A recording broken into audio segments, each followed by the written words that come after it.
I was inspired to create Viaka through the experience that I had working with a venture fund called Plus VC in early 2021. I started doing some part-time work with them, scouting for founders in the Middle East, North Africa diaspora, founding companies outside of that region.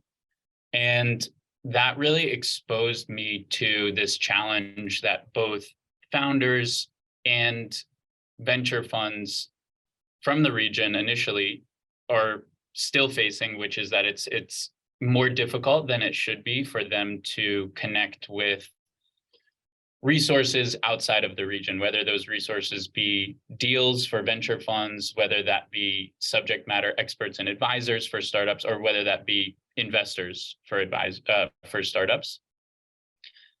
As I started exploring that, it also kind of keyed me into the fact that even members of this community outside of the region didn't have a place or a platform to connect and support each other. And so it wasn't just a MENA region to rest of the world problem, but it was also a problem for founders, investors, et cetera, in the rest of the world, but who had this shared connection with the MENA region.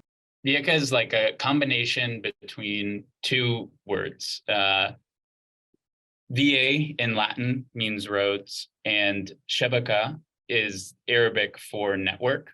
And really smashing those two together just came from kind of a hearkening back to the way that in ancient times, road networks and the cities that were located along the key road networks were essential stops for transfers of knowledge, information, goods, etc. And kind of when I had an idea for Viaka in my head, I was thinking, this is like a modern day digital road network. I think the most famous road that we learn about in school is the Silk Road, and that was connecting China to Europe in ancient times and facilitated this amazing flow, as I said, of goods and knowledge. And that's essentially what we're aiming to do today, is to facilitate that flow between different startup ecosystems across the world.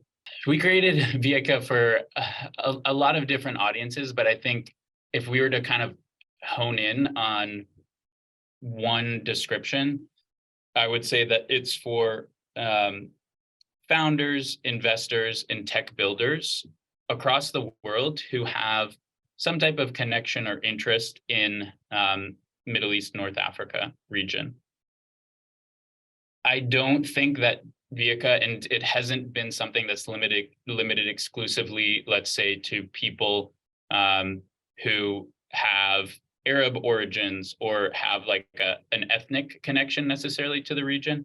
That connection can also be an economic one. So, for example, we've had some people from the Web3 community join our network because they have seen news from places like Abu Dhabi in the region, looking to develop themselves as like a Web3 hub for the world.